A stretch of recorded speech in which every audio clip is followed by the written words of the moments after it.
My name's Renee. Hi, I'm Liz. And welcome to the Amsterdam Roasting Plant coffee tasting. So normally when we do a coffee tasting, we like to have two different coffees to compare and contrast. But today I'm really excited. We're going to taste the Espresso roast. And did you know, actually, there are 87,000 different drink combinations you can get with an espresso-based coffee drink at Starbucks. Wow. I love this. But my favorite is just a shot of double espresso or a triple tall non-fat latte in the morning. My favorite would have to be a double espresso on a Sunday morning, freshly poured. Just sit there and relax and drink it. Gorgeous. Awesome. Should we do a tasting? Let's taste. Okay. So what we like to do is we like to smell the coffee first. Careful. Let's smell. Let's smell.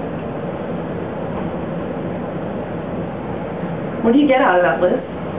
Oh, I get kind of caramelized roasted pecans. It's quite roasty as well, isn't it? It's pretty dark roasted coffee. Yeah. Anyway. Yeah. Yeah. Shall we slurp? Let's slurp.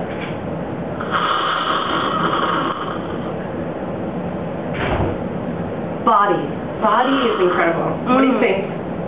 It's really quite creamy. It kind of coats your tongue. It's beautiful. I mean, obviously the extraction method is different with the French press than with the espresso machine. Yes. But I still really can enjoy that caramelly, roasty flavor in the French press. Yeah. Yeah.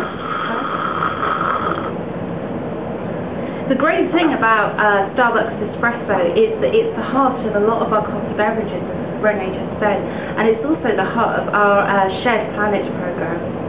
Shared Planet. So what exactly is Shared Planet? Well, Shared Planet is the way that we work as a business. So it's all about doing good for each other and doing good for the farmers and doing good for our customers, just basically making sure that we're doing good for the planet. And that has something a little bit to do with our cafe practices and fair trade. I mean, how does that all work? Absolutely. So cafe practices is the underlying principle behind our coffee purchasing and relates straight back to Shared Planet and doing good for the planet and doing good for our coffee farmers. So cafe practices consist of 4 different things. There are 2 things that are prerequisites, and those are that the coffee has to be Starbucks quality. So it has to be really top quality Arabica coffee, because that's what our customers demand.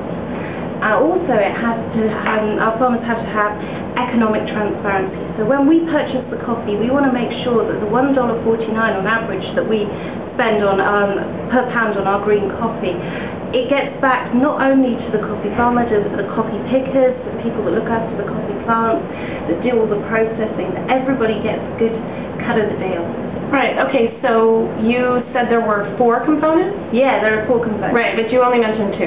Absolutely. So there are 2 other things that farmers can do, and those will earn them more money for their coffee. There are over 200 different points that they can actually hit on to make themselves get themselves to earn more money for their coffee. And 2 of those different things, they're separated into 2 different groups. One is our environmental practices.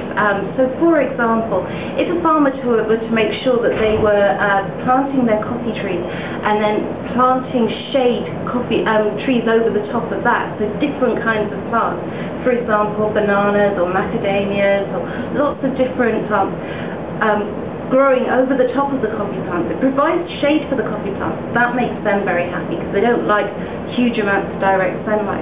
But then it also increases the biodiversity in the coffee farm, and that's fantastic for all the creatures.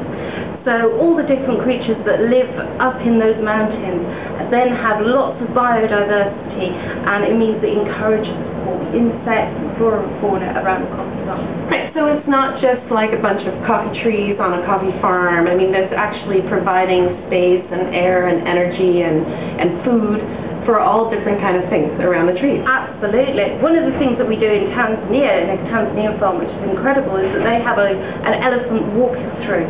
They have this area that they have created so that the elephants can naturally walk through the coffee farm without trampling all the coffee trees. That's one of the things that you can do. The other thing is the way that we are socially responsible. So that's how we look after the people and how we look after the people that are working on the coffee farms.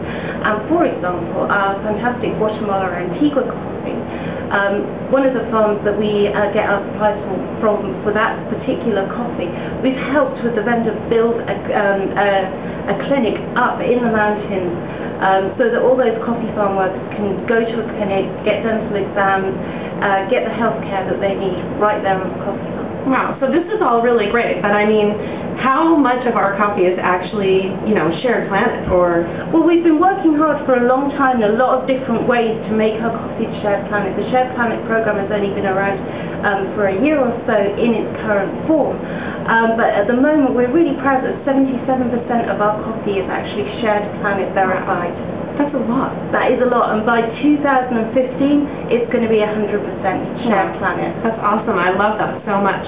So it's not only what Starbucks is doing for the farmers, the community, the planet, but it's also actually the customer who's helping us help the farmers and contributing to a shared planet.